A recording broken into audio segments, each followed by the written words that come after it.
sebelum pelajaran dimulai, mari kita berdoa terlebih dahulu. Sebelum berdoa, supaya kita semangat semuanya, berdiri. Silakan untuk berdiri. Kita nyanyi bersama. Ayo 1, 2, 3. Tangan di atas meraih bintang, tangan di samping burung yang terbang, tangan di depan ikan berenang, duduk yang manis siap berdoa. Baik, kepada ketua kelasnya silakan memimpin doa. Persiapan. Siap. Sebelum belajar kita berdoa. Berdoa mulai. Bismillahirrahmanirrahim. Raditu billahi rabbah wa bil islami dinan wa bi Muhammadin nabiyyan wa rasulah. Rabbi zidni ilma warzuqni fahma waj'alni min ibadika sholihin. Berdoa selesai. Alhamdulillah, doa sudah kita laksanakan bersama. Semoga pelajaran hari ini berjalan dengan lancar dan ilmu yang kita dapatkan menjadi ilmu yang bermanfaat. Amin. Baik anak-anak, kita sudah sampai pada surat Ad-Duha, pada hafalan kita yang terakhir pada juz amma. Mari kita bersama-sama murojaah hafalan surat terakhir, yaitu surat Ad-Duha. A'udzu billahi minasy syaithanir rajim. Bismillahirrahmanirrahim. Wadduha wal laili idza saja ma wadda'aka rabbuka wa ma qala.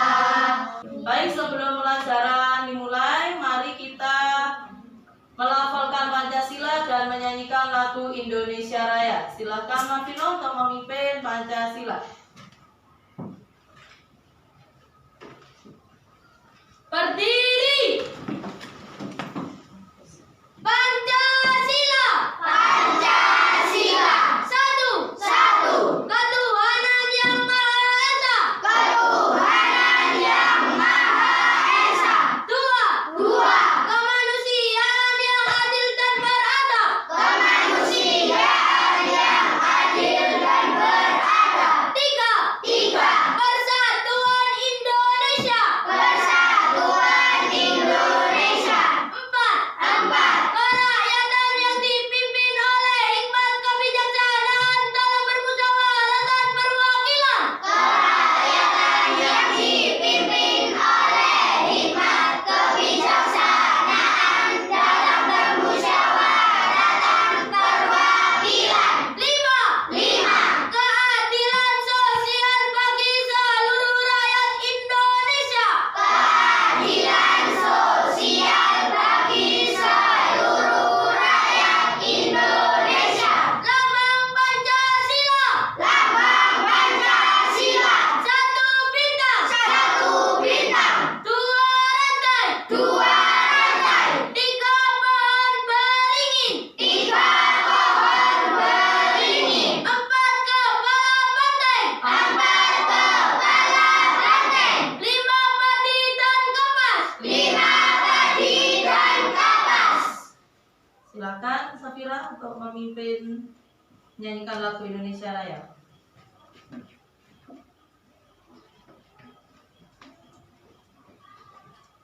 Hiduplah Indonesia Raya. Indonesia tanah airku, tanah tumpah darahku.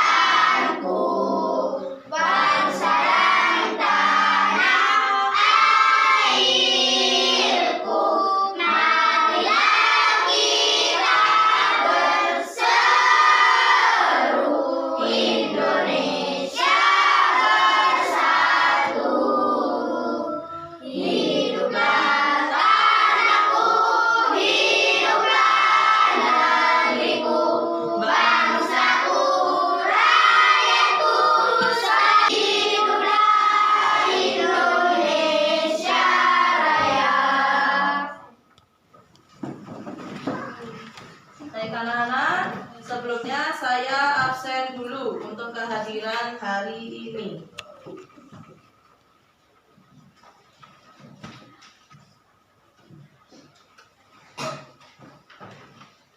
Adiba Kasa Zahra, Hadir. Ahmad Alfan Sahil, Hadir. Brian Putra Mahardika, Hadir. Noval Pradana, Hadir. Aira, Hadir. Alhani. Hadir. Ini satu Iza karena kemarin sakit ya, berarti kemungkinan hari ini belum sembuh. Baik, anak-anak, sebelum kita lanjutkan pelajaran untuk hari ini, anak-anak masih ingat kita kemarin belajar pelajaran apa? Zakat dan infak. Coba saya tanya, membayarkan zakat berupa makanan pokok sejumlah 2,7 kilo sampai 3 kilogram pada bulan puasa dinamakan zakat apa? Fitrah. Baik, bagus. Berarti anak-anak masih ingat pelajaran yang kemarin. Anak-anak, hari ini kita akan belajar tentang meneladani perjuangan Rasulullah Shallallahu Alaihi Wasallam dalam kisah istimewa Fathu Makkah. Tujuan dari pembelajaran ini adalah yang pertama, supaya peserta didik memahami kisah Fathu Makkah dan peserta didik memahami perjanjian Hudaibiyah. Baik, anak-anak, dalam kegiatan pembelajaran hari ini, yang pertama pembukaan yang sudah kita lalui bersama, kemudian nanti kita akan menyimak video pembelajaran, mengerjakan lembar kerja kelompok yang nanti akan Ibu bagikan, kemudian membaca materi pada buku paket pendidikan agama Islam, mengerjakan soal pada link Google Form, dan juga menyimpulkan hasil belajar yang sudah kita lalui hari ini.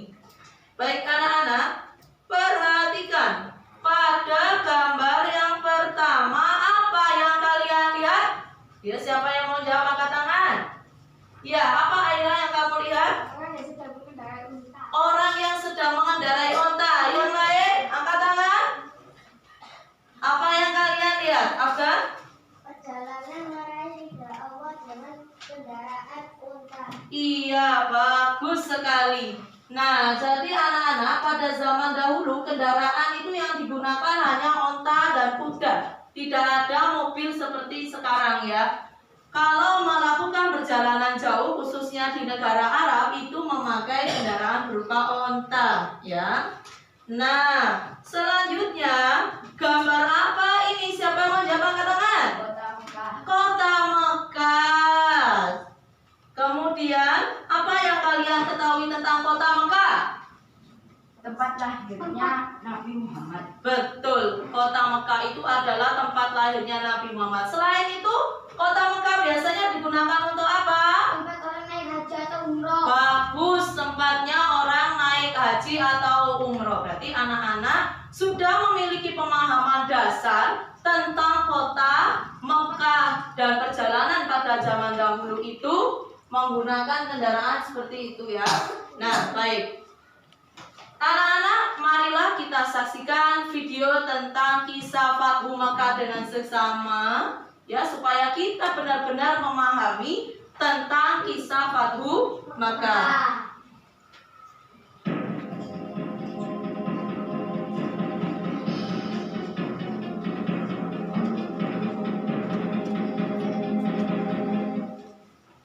Fathu Mekah, pembebasan kota Mekah.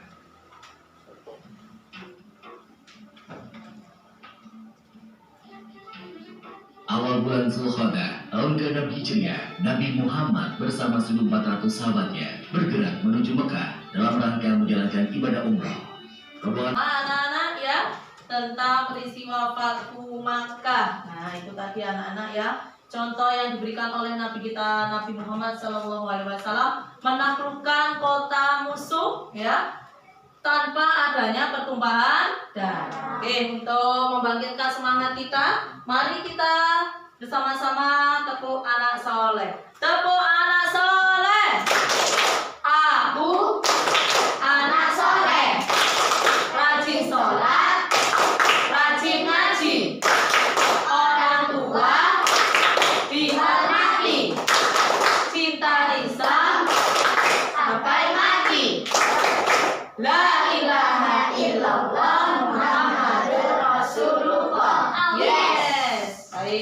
Anak-anak, setelah ini Ibu akan membagikan LK kelompok ya. Maka anak-anak bisa menjawab pertanyaan dengan diskusi dengan kelompoknya masing-masing ya.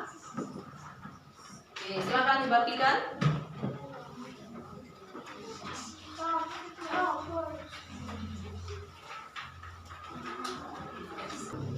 Anak-anak, sudah kalian tuliskan hasil diskusi dengan kelompoknya masing-masing? Sudah. Oke, sekarang kita akan bergantian ya. Mulai dari kelompok 1, silakan dijawab. Mengapa kaum Quraisy berbondong-bondong masuk agama Allah? Karena kaum Quraisy melihat agama Islam dan mampu menaklukkan kota Mekah tanpa peperangan. Iya, bagus sekali jawaban dari kelompok 1. Beri tepuk tangan anak-anak. Salah satu sebabnya banyaknya orang non-Islam masuk Islam karena melihat orang Islam memenangkan kota Mekah tanpa adanya peperangan. Dari kelompok 2, silakan dibaca hasil diskusinya. Karena tokoh Quraisy yang memasuki dan memusuhi Nabi Muhammad, yaitu Abu Sufyan masuk agama Islam. Iya, Abu Sufyan yang memusuhi Nabi Muhammad, bahkan dia ini tokohnya orang Mekah ya, yang sangat disegani masuk agama Islam, menyebabkan orang-orang yang lain pun ikut masuk agama Islam. Dari kelompok 3, silakan dibaca hasil diskusinya. Hati kaum kafir Quraisy terbuka setelah mendengar suara takbir dan tahmid dikumandangkan sampai Ka'bah. Iya, tadi kita melihat anak-anak bahwasanya Bilal itu mengumandangkan azan. Dengan dikumandangkannya azan tadi membuat hati orang-orang kafir itu tersentuh, terbuka hatinya, dan mereka dengan rela memeluk agama Islam. Dari kelompok 4, silakan dibaca hasil diskusinya. Karena kaum Quraisy melihat patung-patung di sekeliling Ka'bah yang dianggap Tuhan dibersihkan. Iya, nah mereka semula menyembah apa anak-anak orang kafir itu? Menyembah berhala atau patung ya. Nah, dianggap Tuhan. Setelah melihat kebesaran kekuatan Nabi Muhammad, mereka sadar bahwa yang mereka sembah hanyalah batu dan patung, bisa dihancurkan ya, karena itu hanya buatan manusia. Sejak saat itu banyak yang masuk agama Islam. Selanjutnya dari kelompok 5. Karena terbukanya kota Mekah dengan aman dan damai untuk semua orang yang ingin masuk agama Islam. Iya, dengan terbukanya kota Mekah dengan aman dan damai, semua yang masuk ke kota Mekah akan dijamin keamanannya. Nah, baik. Coba satu kelompok, saya tanya pada kelompok 3. Pada soal yang kedua, beriman pada Allah adalah anugerah. Namun di tengah masih banyak yang bersifat memusuhi tetangga dan tidak suka jika ada perbedaan pendapat. Bagaimana menurut kalian tentang permasalahan tersebut? Islam adalah agama yang rahmatan lil alamin atau pembawa kasih sayang bagi seluruh alam. Jika kita memusuhi tetangga berarti tidak mencerminkan dosa. Iya, bagus. Kalau kita memusuhi tetangga, berarti kita tidak mencerminkan Islam rahmatan lil alamin. Bagaimana kelompok 1 setuju gak dengan pendapat kelompok 3? Setuju. Kelompok 2? Setuju. Oke, ada yang mau menambahkan jawabannya atau menguatkan dari pendapat kelompok 3? Coba dari kelompok 4, silakan dibaca. Karena Islam rahmatan lil alamin, maka kita harus menyayangi semua orang walaupun berbeda pendapat dengan kita. Iya, bagus sekali anak-anakku, semuanya hebat. Beri tepuk tangan yang meriah.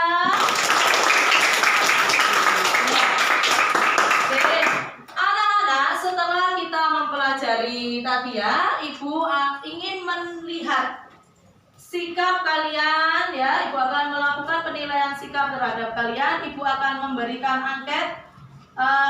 Silakan anak-anak isi, silakan dicetak jawaban yang sesuai dengan kalian. Ya.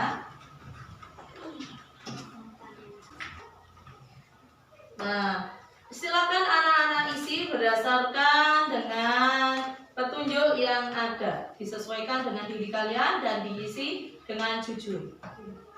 Sudah selesai anak-anak? Baik. Anak-anak, sekarang untuk menguatkan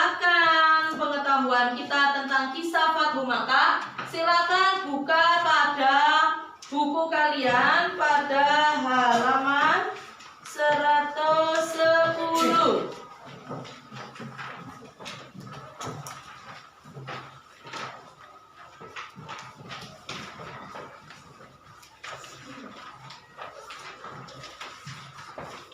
Kita baca bersama-sama ya, mulai dari pada tahun ke-6 Hijriah. 1, 2, 3. Kaum Quraisy Makkah dan penduduk muslim Madinah. Adapun isi perjanjian Hudaybiyah adalah Satu, silakan dibaca kelompok 1.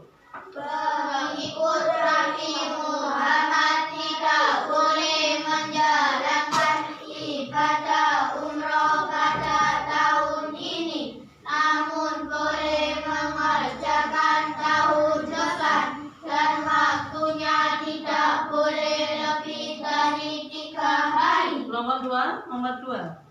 Menghentikan permusuhan dan tidak saling menyerang dalam waktu 10 tahun. Ya, 3, kelompok 3. Pengikut Nabi Muhammad yang kembali ke Mekah dipersilakan untuk bergabung dengan kaum Quraisy. Oke, 4.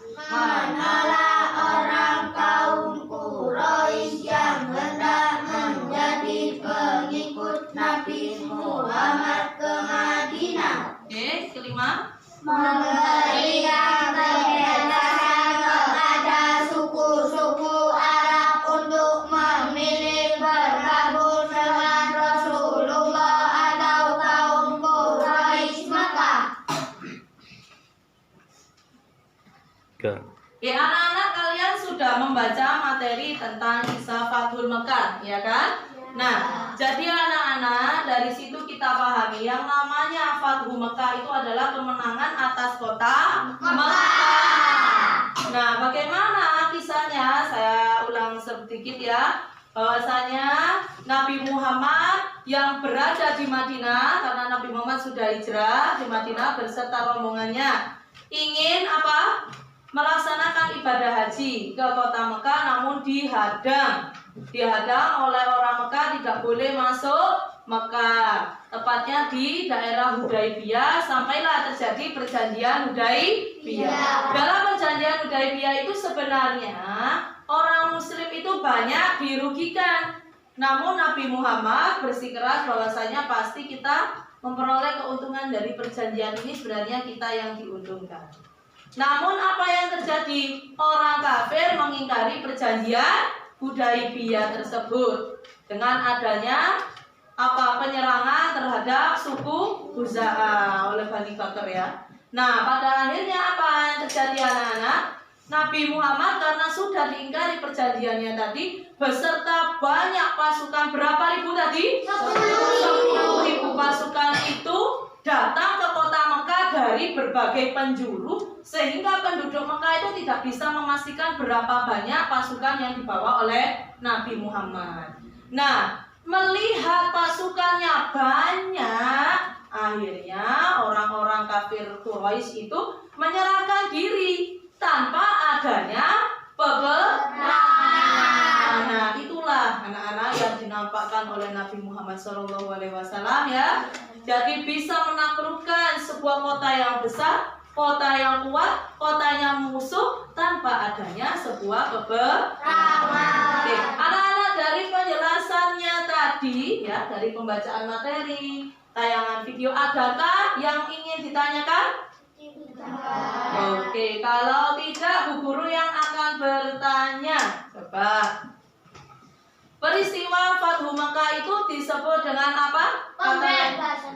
Betul, pembebasan kota Mekah. Ya, baik. Kemudian berapa pasukan yang dibawa Nabi Muhammad untuk memasuki Mekah? 10.000 pasukan. Betul, baik. Anak-anak sudah hebat semuanya ya. Nah, baik anak-anak, sekarang silakan anak-anak dikeluarkan HP-nya ya.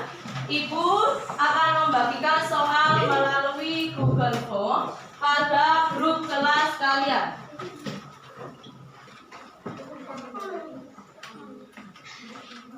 Oke, bagaimana, sudah selesai dikerjakan anak soalnya? Sudah. Terima kasih. Nanti soal jawab nilai kalian akan Ibu share ya. Nah, baik anak-anak, silahkan dikemas lagi HP-nya. Nah, ini ya dari kisah Fathu Makkah yang sudah kita pelajari anak-anak. Fathu Makkah adalah pembebasan kota. Terus berarti anak-anak sudah paham. Orang-orang kafir masuk apa? Secara berbondong-bondong. Dan orang Islam memenangkan kota Mekah tanpa adanya peperangan. Bagus anak-anak. Nah, inilah yang dapat kita teladani anak-anak, bahwa sebagai orang Islam kita harus bersikap baik dan menunjukkan bahwa Islam adalah agama yang rahmatan lil alamin. Apa itu rahmatan lil alamin? Pembawa kasih sayang bagi seluruh alam. Baik anak-anak, terima kasih, pelajaran kita sudah selesai untuk hari ini. Dan minggu depan kita akan belajar tentang kisah Haji Wada. Nah, terima kasih Ibu sampaikan anak-anak. Mari kita mengucapkan hamdalah bersama-sama. Alhamdulillah.